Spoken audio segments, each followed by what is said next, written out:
Lance Vought bent-wing bird, the F4U Corsair, had its start in 1938. The U.S. Navy needed a shipboard fighter equal in performance to land-based fighters. Not only was the design radical, but it was to be mated with an experimental 2,000 horsepower Pratt & Whitney XR 2800 engine. The massive 13-foot Hamilton standard propeller was so large that designers had to come up with a solution to avoid a long, complicated main landing gear. So they bent the wings with an inverted gull shape. Nobody realized that Vought had created what would soon become one of the greatest fighters of World War II. As we've done in our other Roaring Glory Warbirds programs, I'm going to take you along with me to fly Vought's great bent-wing bird, the F4U Corsair. The look and stance of this fighter dominates any ramp, exuding a feeling of power and purpose. Every pilot who flew the Corsair loved it, and it's surprisingly easy to land with very long stroke on the landing gear. Anyway, you'll find that out when we go.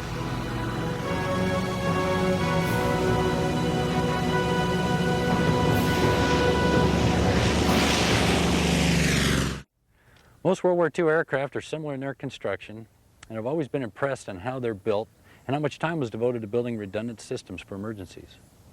These airplanes were made to be shot up and bring the pilot home.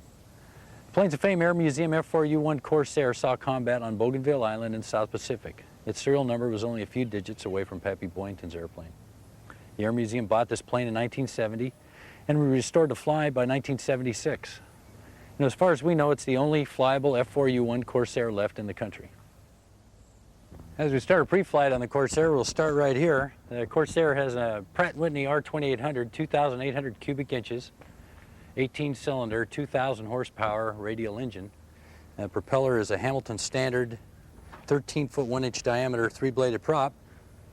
And what we're interested in the pre-flight is we're looking for oil leaks, propeller leading edge, condition of the propeller being close to the ground. It has a tendency to pick up gravel. Magnetos, as you can see, are located up on top, prop governors up on top on the nose case. As we work our way around the side, cowl flaps, this is for the air controlling the engine for cooling, and they're hydraulically actuated. They close with hydraulic pressure and they open with spring pressure. And on the back of the engine, we can look at all the exhaust system where it attaches to the cylinders, and we can inspect it for oil leaks. Condition of the exhaust stacks, that's pretty important with these big round engines. The exhaust system, a big long stack, can contract and extend, quarter to a half inch sometimes, depending on the heat change. Here's your oil cooler and intercooler and carburetor air inlet scoops, the same on each side. And it has an exit flap that's a little hydraulically operated flap. And we're just looking for general condition. Belly of the aircraft, you look for anything that is out of place. There's nothing tricky in the pre-flight in that area. It's just general condition of things. Here we have a very unique landing gear that was designed for the Corsair. As we mentioned earlier, the early Corsairs had a tendency of bouncing off the carrier decks. And the landing gear was designed with a real long stroke as to hold the airplane down, so to speak, and not provide so much bounce. And as we look up on the wheel well, we can see the hydraulic actuator up here. We're checking for leaks and condition of attachment hardware, high-pressure flex hoses. Then up in here is a little sequence valve that closes the landing gear doors. When the gear retracts on the Corsair, as you can see, it turns 90 degrees and folds up into that small little compartment, and both gear doors close up. Just bear it over real nice. Finish our pre-flight along the leading edge of the right wing here. You see a stall strip right here. And this was added to the Corsair to help improve the stall characteristics of the airplane. The airplane had a tendency of the ailerons would lose effectiveness before the wing would stall. So anyway, this was added to help improve the quality of that, to make the wing stall at the same time the ailerons lose effectiveness. See the gun ports here. We had 50 caliber machine guns. This is a little landing color indicator that the LSO could look at. And by looking at this light illuminated by the color, he could tell the proper attitude of the airplane on approach. He could tell what airspeed, if it was, right on or not. So it has nothing to do with today's flight, though. Then we come to the ailerons. Kind of a unique thing about a Corsair, a high-speed fighter with wooden ailerons. Original Corsairs flew, the very first ones flew with a standard aluminum structure, fabric-covered control surface, but due to some flutter problems they ran into, they elected to make them out of wood. wood being more rigid anyway, cured their problems. And the whole line of Corsairs from the F4U1 all the way to the -7 model Corsair all had wooden ailerons with fabric covering. So our pre-flight on this is just, bolts for attachment and hinges.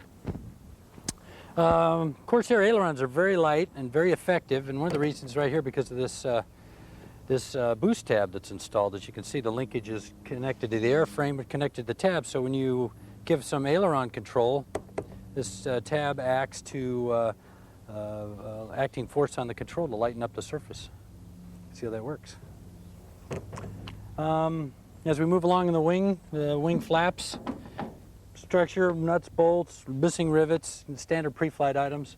The ammunition bays and the gun bay latches are all secured.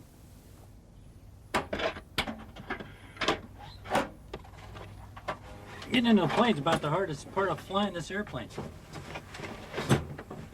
But once you're in, it's pretty comfortable. Okay, and as we sit down, once we're strapped in and our seat belts are all secure, we check for controlled movement, make sure we're free and clear everywhere. The geometry of the brake and the rudder pedal is really unusual in this early model Corsair, so you've got to get seated where you have full control movement and good visibility. I kind of prefer to sit up a little tall on the seat, maybe give me a good peripheral vision, which is important when you're flying a big tail dragger. It's not so much what you can see over the nose, it's what you can see over the side of an airplane when you come into land or take off. Keep your perspective or keep the sides of the runways in sight. Mags are off, flaps up. Throttle to idle, crack, mixture all the way off, prop full increase, supercharging and neutral. Fuel selector's on. We visually look at our aileron out there and just add a little right wing down. We trim over here to show at least 6 degrees right rudder for takeoff, and we visually look at the elevator trim. There's a little peg, shows travel, but anyway, we look at the elevator trim and verify it's at neutral.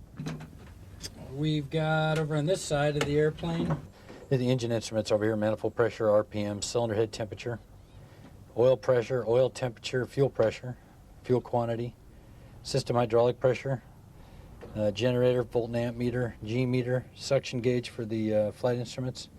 This is your cowl flap, intercooler, oil cooler, control knobs, electrical panel, your tail hook, actuator, down, up, or in the parking position. Definitely get the seat locked. If your seat, this is a good one for you. Let's show you how low the seat goes here.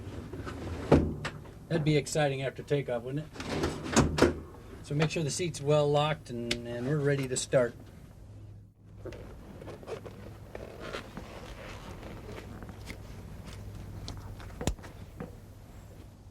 Okay, battery on, boost pump, fuel pressure, clear.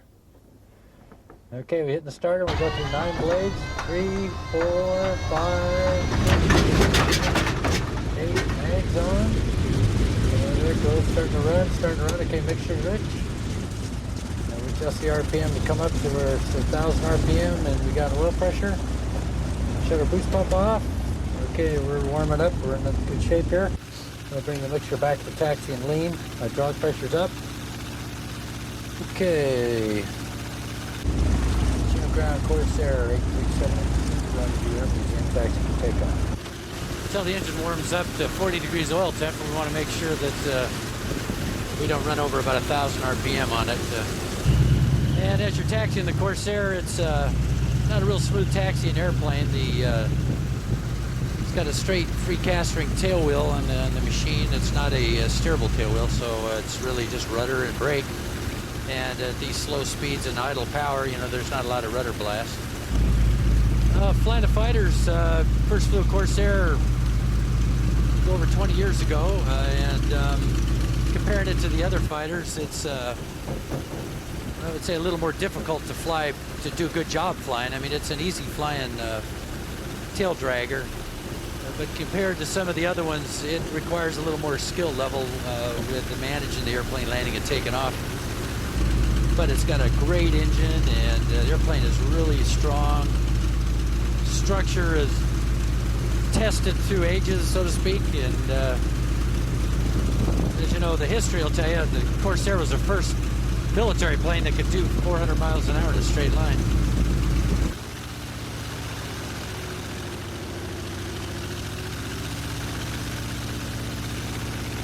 Okay, now we get ready for the run up here. Oil temperature's up, over 40 degrees, and looking good. Okay, we're on the engine up now to 1700 RPM, holding the brakes good. Cycle the prop. Watch for 300 to 400 RPM drop.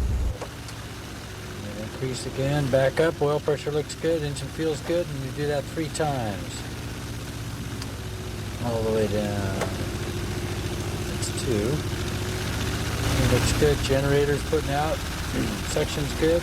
Hydraulics good. And we let cycle now all the way down as far as we'll go. Go down to 1250 RPM there. The engine cowling feels good, strong, everything looks good.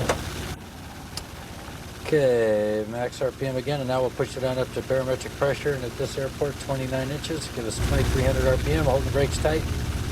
We'll go down here to a mag check, and we go left mag, we've got a 50 drop, back to both, right mag, a 25 drop, back to both. Cowling looks good, pressures and temps, everything looks good. Chino Corsair 8378221 ready to go straight out. Electric clear for takeoff, 782. Okay. Get it closed. Lock the tail wheel, feel it locked. Okay. Brakes off, 30 inches, 40 inches.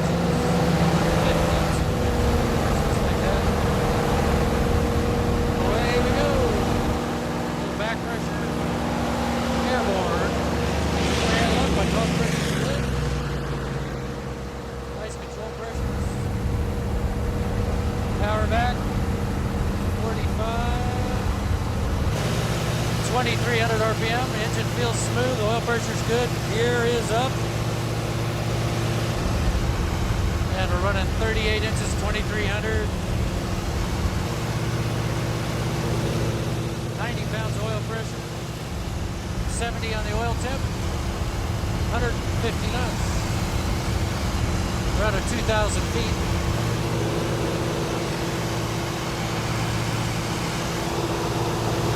And a very little trim change from our takeoff setting. Hands off, feet off.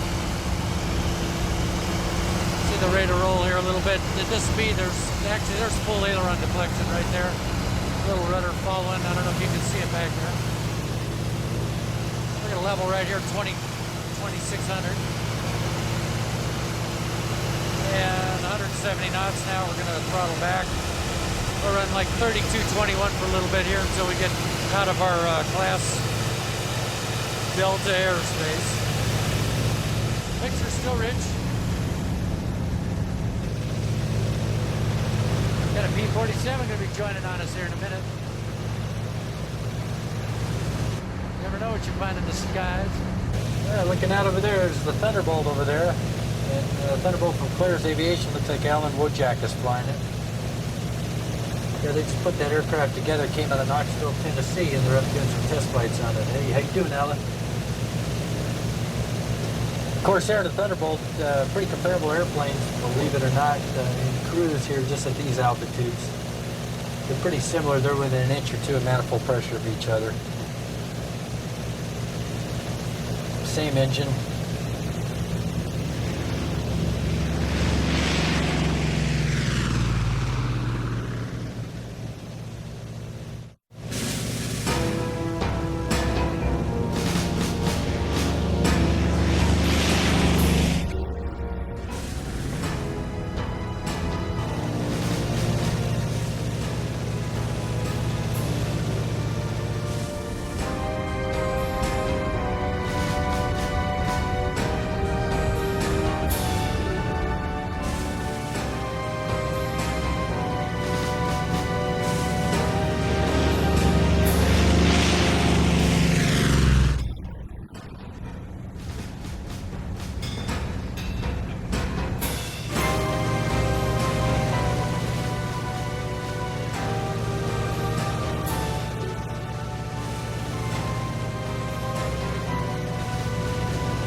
Okay, the Corsair is an interesting handling airplane. The ailerons on the airplane are really light. You can fly them almost with your fingertips. The pitch is heavy, elevator. Not so much at the low speed, but when you get it up around 300 knots plus, it's almost two hands on the stick really to maneuver the thing around properly. But the ailerons are so light, rudder's nice and light. So it's not what you call perfectly harmonized airplane, but it's you know, very good. Good rate of roll.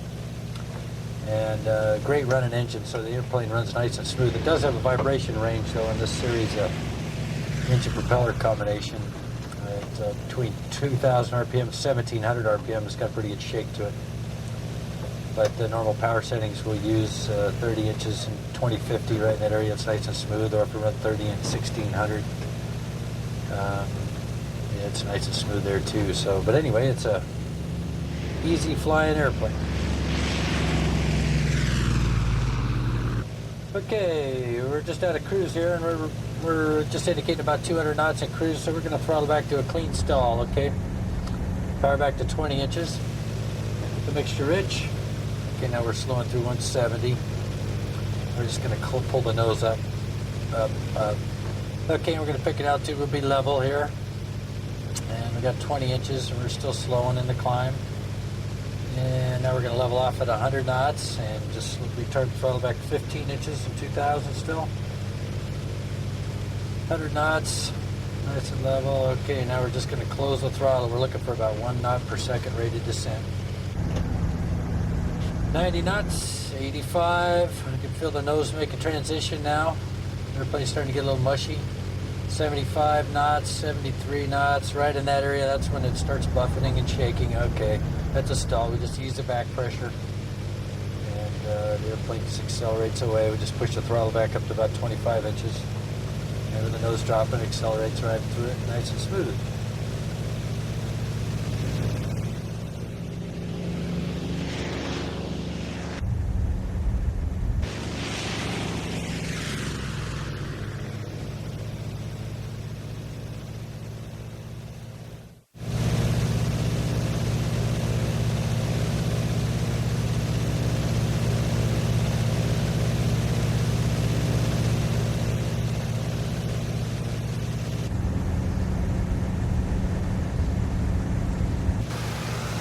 Well, anyway, we're finally not moving the throttle anymore. We're just cruising along.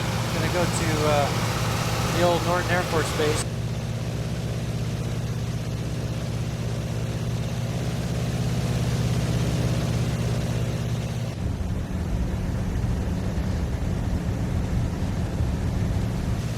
Inches at 1,500 RPM, 125 knots,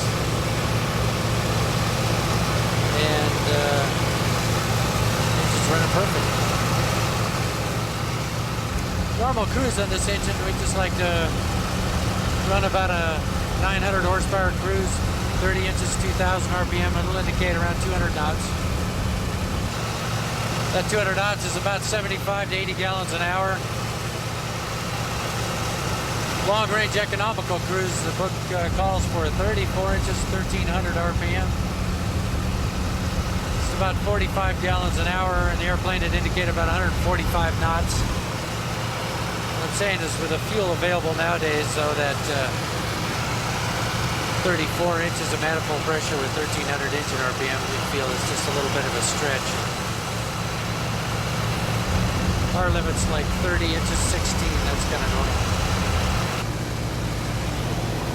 Okay, I got my gear down, hydraulic pressure's up, 20 degrees of flaps, and turn a base leg out here, 110 knots so far.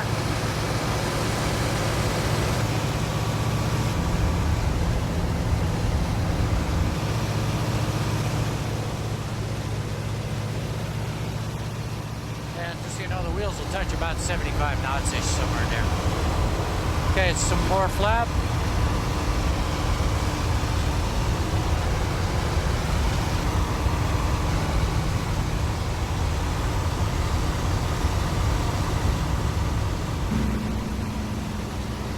Just give the brakes a pump, make sure they're in good shape. Check airspeed. Come in, we'll just set it right on the mains. There we are.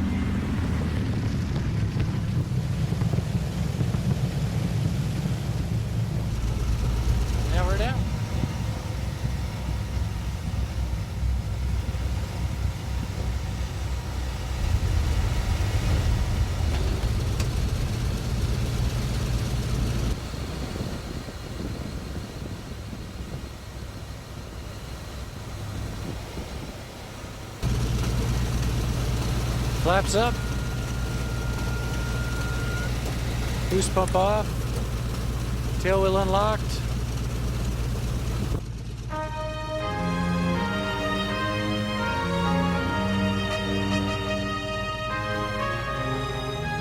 The Corsair was one of the greatest thoroughbreds of World War II. When the hostilities ended in 1945, Corsair pilots had downed 2,120 enemy while only losing 189 Corsairs, a kill ratio of 11-to-1. That's excellent by any standard. The F4U, along with its Goodyear and Brewster brothers, the FG-1 and the F-3A, were the first modern American Navy fighter to best the Japanese in the Pacific. Marine squadrons, among them Pappy Boynton's famous Black Sheep, turned it into an outstanding close air support fighter bomber as well, with some fine help from Charles Lindbergh, who flew them in combat as a civilian on loan from United Aircraft. Certainly the Corsair record speaks for itself, but all you have to do is fly one and you'll understand.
If you've never enjoyed the thrill of riding a 2,000 horsepower engine off into the wild blue yonder, here's your chance. Come along with us for a once-in-a-lifetime mission in an F4U Corsair. We'll learn all about what pilot life was like in the Pacific Islands and experience the intensity and dangers pilots found while trying to master the skills needed for taking off and landing on a runway aboard a ship.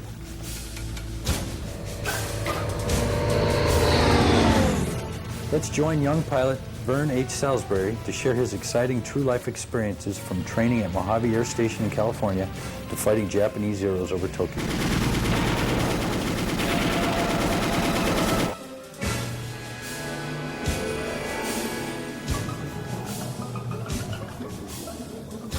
Before December 7th, 1941, young Vern Salisbury was just a patriotic kid who played taps on the street corner in front of the Elks Club in downtown Los Angeles.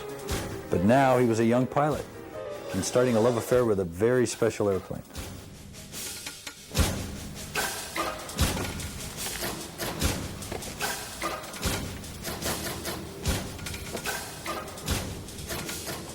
Like thousands before him and thousands since, the dreams of this young man lie in the promise and adventure of flying. In this case, it's the pride of both the United States Marine Corps and the Navy, the Chance Vought F4U Corsair.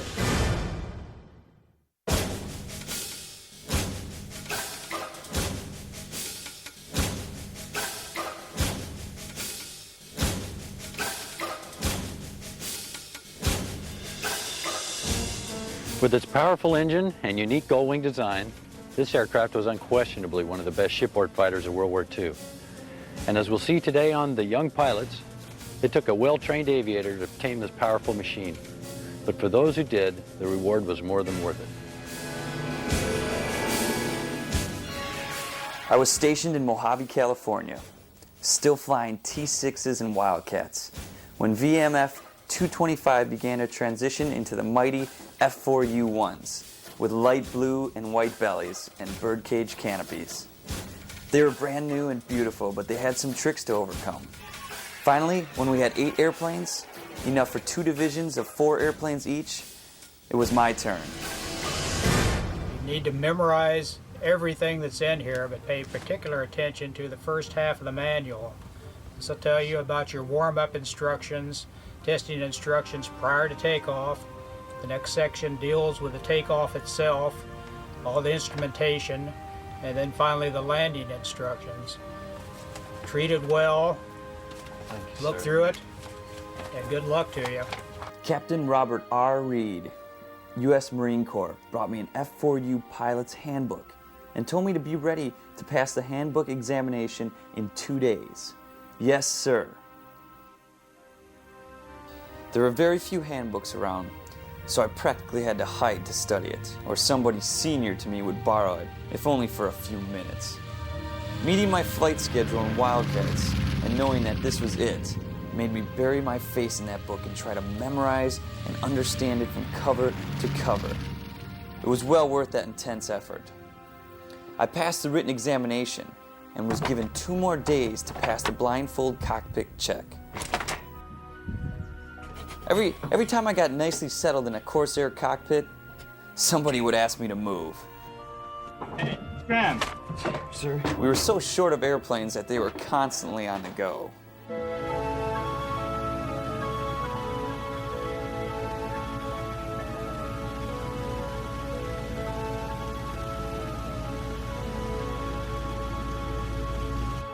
See anything? No, sir. All right, here we go. I want you to touch each control now as I call them out. Fuel system controls to off, Here, sir. okay? Emergency bomb release handle aft. Here, sir. Gun sight selector off, Over here, sir. right there. There you go. Control tab operation. Here, Where's your sir. control tabs? All Right here. right. Ready or not, I was scheduled for my first Corsair ride as a tail end Charlie of a division of 4, none of whom had flown the airplane. Lieutenant Nowak was the flight Taking leader, off in order, and Lieutenant after which Christensen we'll was my rendezvous section leader. and climb out to the east to 10,000 feet. After you get to 10,000 feet, spread out. Feel out the airplane. Stall with the wheels and the flaps up in the clean position. Then do the same with the wheels and the flaps in the extended dirty position. Okay, everybody clear on that? Yes, sir. Let's go. Lieutenant Nowak said this would take a half hour, and the rest of the hour we would fly in formation and return to the base in echelon for a smart break, 25 seconds apart over the airfield.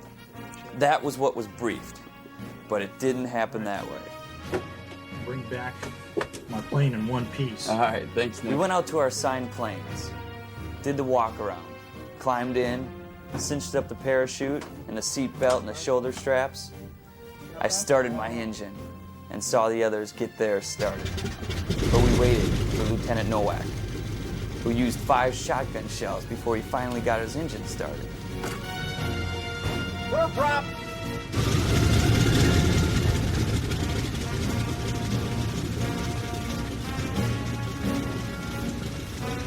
Finally, we were ready to take off.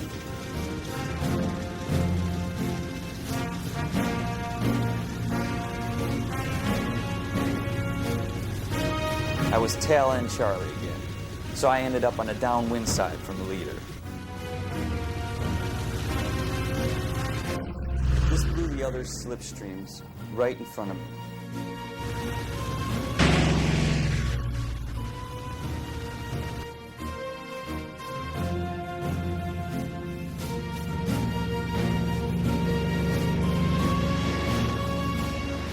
So I delayed a few seconds and angled toward the center line, expecting some trouble, but it was no trouble at all.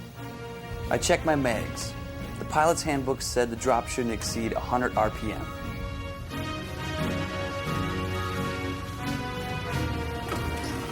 I finished my pre-takeoff checklist, locked the tail wheel, eased the throttle forward, and approached full power in steps.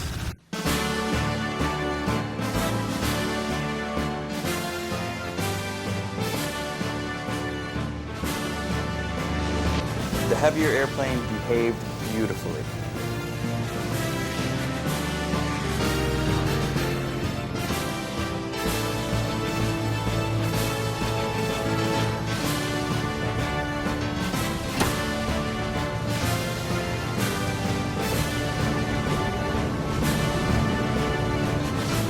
I cut inside and joined up on my section leader before he was in position on the flight leader. We climbed out toward the east over the desert and arrived at 10,000 very quickly.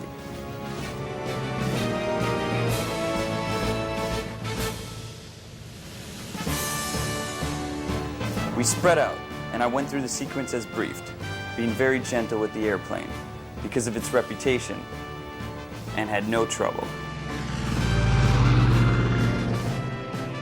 Now that I was at a safe altitude, I tried checking out the power stall characteristics of the F4U in the clean condition. She should stall at around 85 knots and stall abruptly. My left wing dipped down fast. The handbook said the trick is to regain control as quickly as possible to avoid going into a spin. To see how the F4U would behave in a high-speed dive, I lowered the wheels with the dive brake control. I went through my checklist. Gear down, throttle, slightly open, mix in automatic rich, fuel tank on reserve, all flaps closed, and I was ready to push over.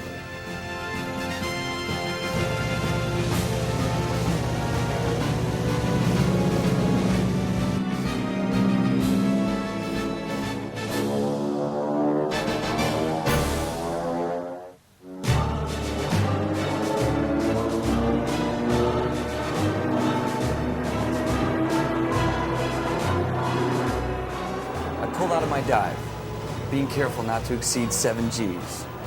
It was a real thrill, my first high-speed dive. Little did I realize how important this exercise would soon become.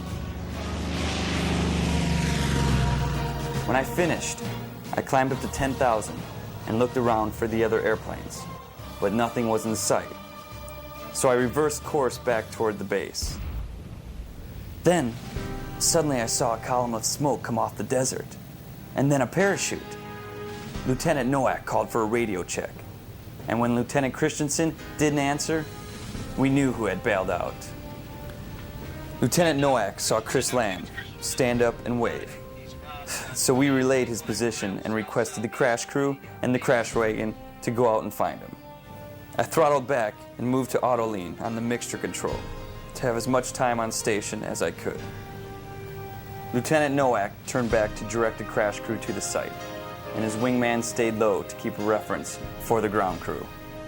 Great, he's waving at me. He's okay. He'll be okay. Get that truck out there, though. I stayed high to relay communications.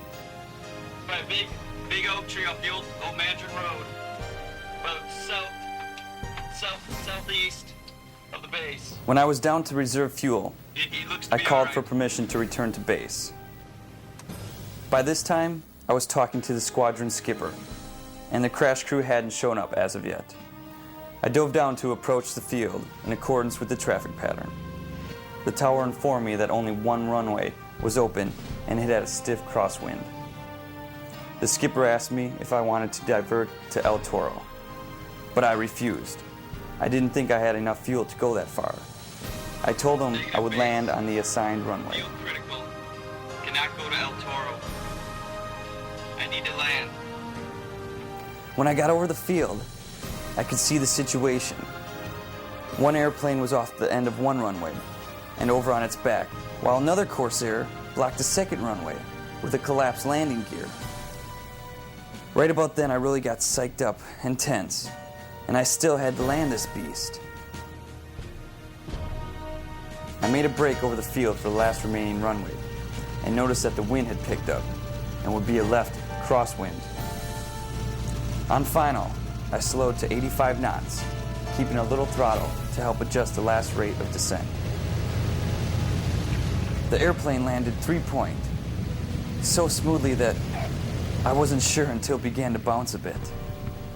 I turned off the active runway, taxied into the ramp, where my crew chief directed me to my parking slot on the line.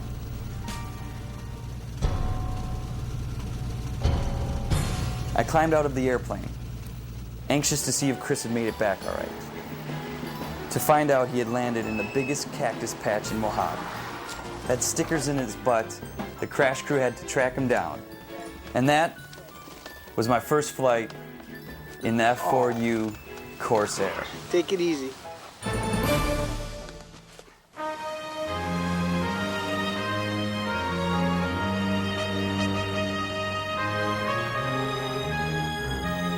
Our carrier, the USS Long Island, took us to Pearl Harbor, and we unloaded at Ford Island and flew over to the Marine Corps Air Station. This was another interlude of flying and perfecting our precision and tactics. We made raids on other islands, flew over or around other islands, and began to develop island sense, as far as navigation over the ocean and in the vicinity of big and small islands. Soon we were further deployed to Turtle Bay Fighter Airstrip on Espiritu Santos Island in the French New Hebrides group. Here we learned all about coconuts and flying off the airstrips buried in coconut groves.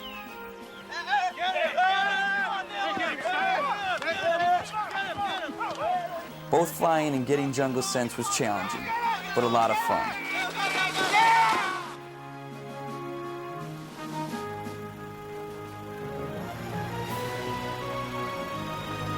Frank Buck had captured his biggest python snake here on this island, so we watched very carefully when the natives took us to their gardens in the jungle.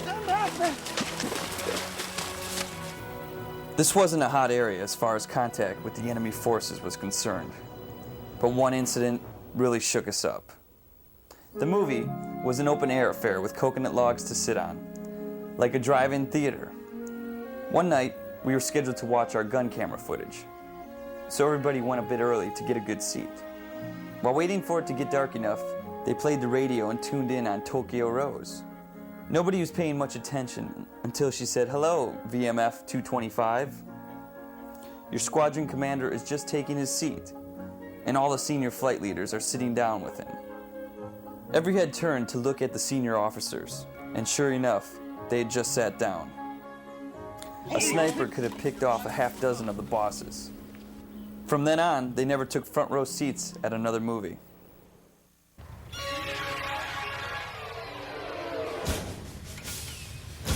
Another incident convinced me that the war could be as deadly for pilots on the ground as it was in the air.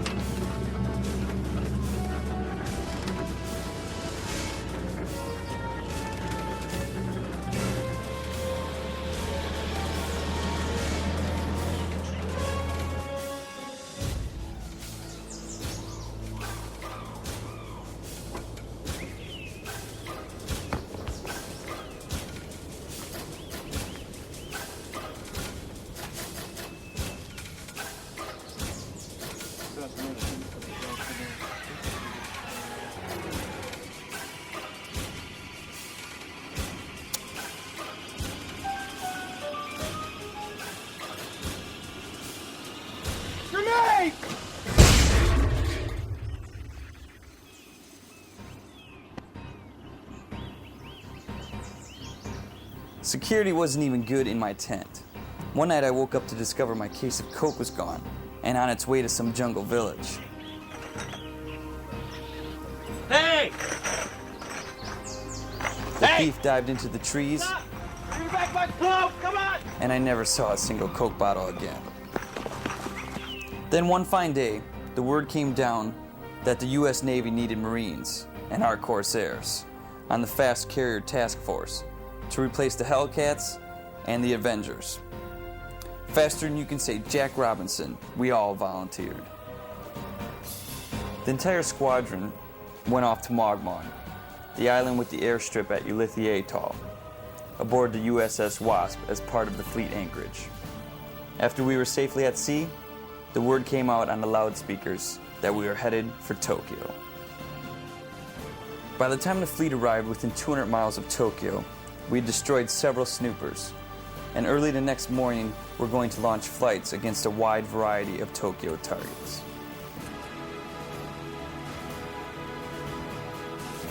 The weather was bad, with black clouds, rain, but very reasonable ceilings for rendezvous. Our carrier division was assigned targets south of Tokyo itself, and headed in that direction.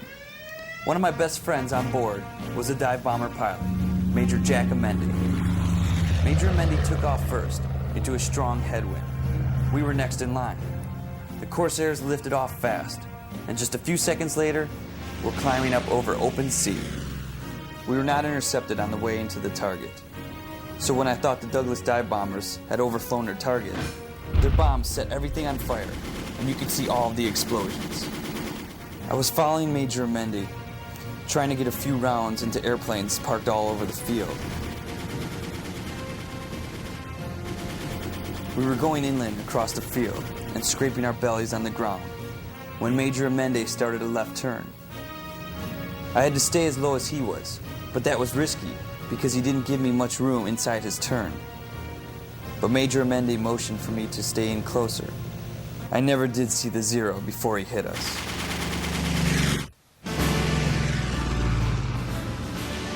Major Amendi's airplane was hit hard, and the second section leader's wing was shot up badly. My airplane was hit, but I only took one round. It hit behind me on the armor plate. I think it cut one of the radio cables. I saw the Zero and went after him with full throttle and gave him a burst of all 6 guns.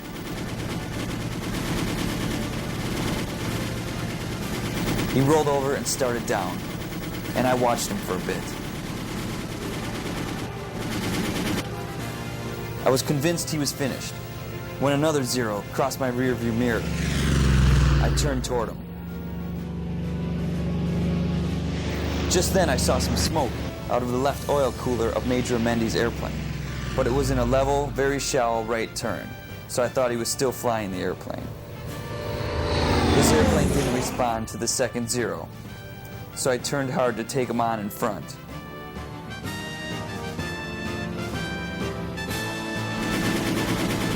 We traded some bullets, and I turned hard again to get him, and I think I put some bullets into his airplane.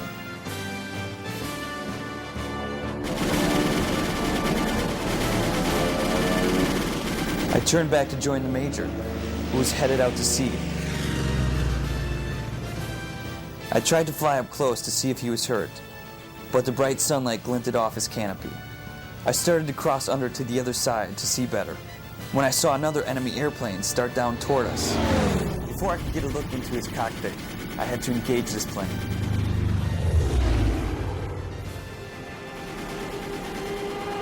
Again, I put some bullets into his airplane, and immediately he became less aggressive. I turned back to search for Jack Amendi. I flew quite a ways before deciding that he'd probably already left to return to our carrier. About that time, CAG called bingo, which I heard on my radio, after I thought it was out. I was one of the last 3 Corsairs to join up. The other 2 planes were shot up much worse than I was. So we stayed in close formation, joining up with the other squadrons to head back to the ship. Soon enough, I would learn that Major Amendi had not returned to any of the ships. My friend Jack was confirmed as missing in action. My service on the aircraft carrier was exciting, but it didn't last long.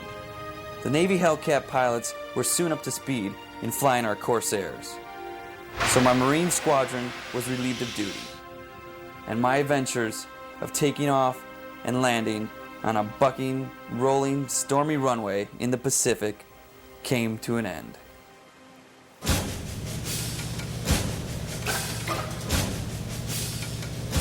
The F4U looked the part of a deadly fighter, and later proved it, with its kill ratio of 11.3 Japanese planes to every Corsair lost in combat.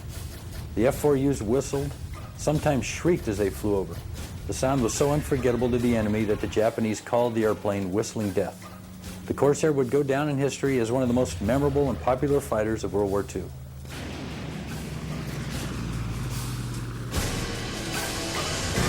See you next time for more exciting true stories of the young pilots.